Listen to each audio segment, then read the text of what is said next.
તો હવે નજર કરીએ સુપરફાસ્ટ સમાચાર પર। રાજ્યમાં કાળઝાળ ગરમીનો પ્રકોપ યથાવત છે। રાજ્યમાં 2 દિવસ યલો એલર્ટ સાથે હીટવેવની આગાહી છે। આજે 3 જિલ્લામાં યલો એલર્ટ સાથે હીટવેવની આગાહી। કચ્છ, રાજકોટ અને બનાસકાંઠામાં યલો એલર્ટ સાથે હીટવેવની આગાહી છે। અમદાવાદ, ગાંધીનગર, ડીસા અને રાજકોટમાં 44 ડિગ્રી તાપમાન નોંધાયું, તો ભુજ અને વલ્લભ વિદ્યાનગરમાં 43 ડિગ્રી તાપમાન। આ વર્ષે સરેરાશ 105થી પણ વધુ વરસાદ થવાની કેન્દ્રીય હવામાન વિભાગની આગાહી। ચોમાસાની સિઝનમાં અલ નીનોની અસર ખૂબ ઓછી થશે। આ વર્ષે ચોમાસા દરમિયાન ભારે વરસાદ પડી શકે છે। કેન્દ્રીય હવામાન વિભાગની આગાહી મુજબ ગુજરાતમાં સામાન્ય કરતાં વધુ વરસાદ પડશે। ઘણા ભાગોમાં વરસાદથી પૂરની સ્થિતિ પણ સર્જાશે। ગુજરાત સહિત દેશભરમાં ભારે ગરમીની પણ હવામાન વિભાગની ચેતવણી છે। મે જૂનમાં ભીષણ ગરમી પડવાની આગાહી। ઇન્દિરા સર્કલ પાસે સિટી બસ ચાલકે સર્જેલા અકસ્માતમાં 3 રાહદારીઓના ઘટના સ્થળે જ મોતથી લોકોમાં આક્રોશ જોવા મળ્યો। અકસ્માત બાદ લોકોના ટોળા એકઠા થયા, ન્યાયની માંગ સાથે પોલીસનો ઘેરાવો કર્યો। બેફામ દોડતી સિટી બસે એક સાથે 5 વાહનોને અડફેટે લીધા, જેમાં 3 લોકોના મોતથી સિટી બસ ચાલકો સામે સ્થાનિકોનો ગુસ્સો ફાટી નીકળ્યો। સ્થાનિકોએ કહ્યું કે 100થી પણ વધુની સ્પીડે બસ દોડતી હતી। વાસણાથી જુહાપુરા જવાના રસ્તા પર કાર ચાલકે અનેક વાહનોને અડફેટે લીધા હતા। જુહાપુરામાં લોકોએ રોષે ભરાઈને કાર ચાલકને માર માર્યો। કાર ચાલકના મોત અંગે પોલીસે કાર્યવાહી હાથ ધરી। અમદાવાદમાં રફતારના રાક્ષસો બેફામ થઈ રોડ પર ફરી રહ્યા છે। તપોવન સર્કલ પાસે બેફામ કાર ચાલક યુવતીનો ભોગ લીધો। કારે બાઇક લઈને જતી યુવતીને ટક્કર મારતા અકસ્માત।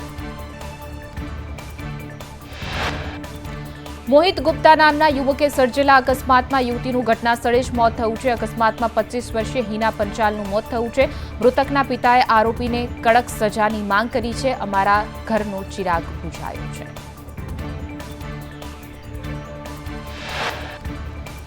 પાટણ ચાણસ્મા હાઈવે પર ટ્રિપલ અકસ્માત બાદ આગ લાગી। કાર, સાયકલ અને ટ્રક વચ્ચે અકસ્માતમાં એકનું મોત થયું છે। આગ લાગતા હાઈવે રોડ પર અફરાતફરીનો માહોલ સર્જાયો। અકસ્માત બાદ ટ્રકમાં એકાએક આગ લાગી।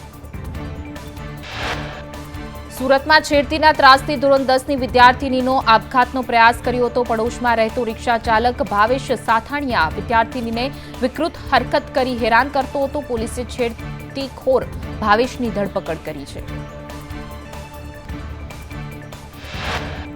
ગાંધીનગરમાં સીએમની અધ્યક્ષતામાં કેબિનેટ બેઠક। સૌરાષ્ટ્ર અને ઉત્તર ગુજરાતમાં પીવાના પાણી મુદ્દે ચર્ચા, કેબિનેટમાં સમીક્ષા કરવામાં આવી। આ ઉપરાંત રાજ્યમાં નવી જંત્રી સંદર્ભે કેબિનેટ બેઠકમાં ચર્ચા કરવામાં આવી। સુરત એરપોર્ટ પર પાર્કિંગ ચાર્જના નામે ચાલી રહી છે ઉઘાડી લૂંટ। પાર્કિંગના નાણાં વસૂલવા વિન્ડો નહીં પણ વધારાનો ચાલતો ખેલ।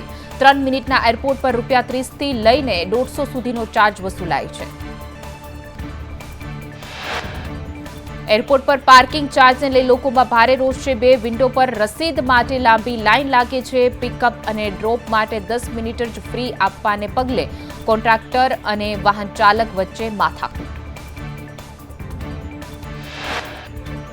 રાજકોટના ગોંડલમાં રાજકુમાર જાટના રહસ્યમય મોત મુદ્દે આજે હાઈકોર્ટમાં સુનાવણી। ન્યાય માટે મૃતકના પિતાને વિધાનસભા સામે ખૂબ હડતાલની ચીમકી ઉચ્ચારી છે। પીડિતના વકીલે કહ્યું કે સરકાર સીબીઆઈને તપાસ સોંપતી નથી।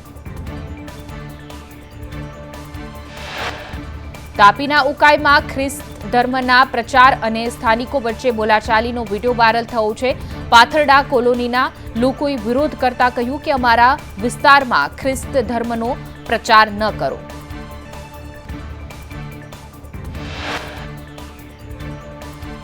સુરતમાં ઉધના રેલવે સ્ટેશનનું પ્લેટફોર્મ નંબર 1 અવરજવર માટે 120 દિવસ માટે બંધ કરાયું છે। રીડેવલપ અને કોન્કોર્સની કામગીરીને લઈને બંધ કરાયું છે। પ્લેટફોર્મ 1 પર ઊભી રહેતી ટ્રેનો 2, 3 અને 4 પર શિફ્ટ થશે।